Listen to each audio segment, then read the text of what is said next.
నమస్తే అండి. నేను మీ జయాని. ఎండాకాలం అయితే వచ్చేసింది. పిండి వడియాలు ఎలా పెడతారో చూద్దాము. ఒక గ్లాసు పిండికి 8 గ్లాసులు నీళ్లు తీసుకోవాలి. అందులో 6 గ్లాసులు ఎసురు పెట్టుకోవాలి. 2 గ్లాసులు పిండి కలుపుకోవాలి. 50 గ్రాములు సబ్బియ్యం ఉడకబెట్టుకోవాలి. అల్లం, పచ్చిమిరకాయలు మొగ్గలు దంచి పెట్టుకోవాలి. ఎసురు కాగిన తర్వాత అందులో వేసి కలుపుకోవాలి. తర్వాత సాల్టు, జీలకర్ర వేసుకోవాలి. అవి బాగా ఉడికాక మనం పిండి వేసుకొని బాగా కలుపుకుంటూ ఉండాలి. ఉండలు కట్టకుండా గరిటెతో కలిపెడతా ఉండాలి. మంట సిమ్లో పెట్టుకొని ఉండాలి. పక్కన వేడి నీళ్ళు కూడా కాసి పెట్టుకొని ఉండాలి. బాగా పిండి ఉడికేలా చూసుకుంటూ ఉండాలి. మనకి పిండి రెడీ అయ్యిందని ఎలా తెలుస్తుందంటే మంచి స్మెల్ వస్తుంటుంది. అడుగు అంటుతున్నప్పుడు దించేస్తే మనకి వడియాల పిండి రెడీ అయినట్టు. ఇప్పుడైతే వడియాలు పెట్టేసుకుందాము.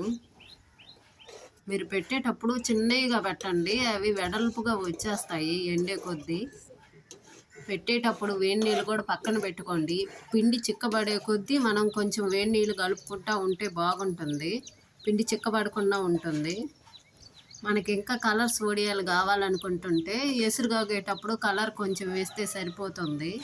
ఇంకా ఎల్లో, రెడ్, గ్రీను ఇవన్నీ వేసుకోవచ్చు. మార్నింగ్ కల్లా పెట్టేసాం అనుకో ఈవినింగ్ కల్లా రెడీ అయిపోతాయి. ఇప్పుడైతే వడియాలు రెడీ అయిపోయాయి. వడియాలు తీసేటప్పుడు చీర వెనక నీళ్ళు చల్లాలి. అలా చల్లినప్పుడు మనం వడియాలు తీసుకోవడానికి చాలా ఈజీగా ఉంటుంది. చూడండి ఎంత బాగా వస్తున్నాయి వడియాలు. అలా పట్టుకోగానే ఊడి వచ్చేస్తున్నాయి. వెనకైతే నెమ్ము చేసుకుంటా మనం వడియాలు తీసుకోవాలి. చాలా గుండ్రంగా చక్కగా వచ్చాయి కదా వడియాలు. వడియాలు వెనక వైపు చల్లాలండి నీళ్ళు చీర మీద ఉన్నప్పుడు, ముందు చల్లకూడదు. చూడండి ఎన్ని వడియాలు వచ్చాయో. వీటిని మనం ఎండలో పల్చగా ఆరబోసుకోవాలి. అలా ఆరబోసుకోవడం వల్ల బాగా ఎండిపోతాయి. మనకి ఎండినప్పుడు ఆ వడియాలు గలగలా అంటుంటాయి.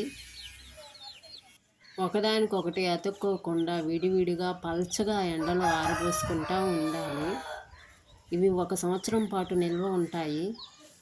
మనం పప్పుల్స్లోనూ పచ్చడిలోనూ నంచుకొని అయితే తినొచ్చు. ఇప్పుడైతే ఏం చేసుకుందాం, కొద్దిగా ఆయిల్ వేసుకొని హీట్ అయ్యి ఎక్కిన తర్వాత వడియాలు వేసుకుందాము. చూడండి ఎలా పొంగుతున్నాయో, మల్లెపూలాగా తెల్లగా పొంగుతున్నాయి కదా.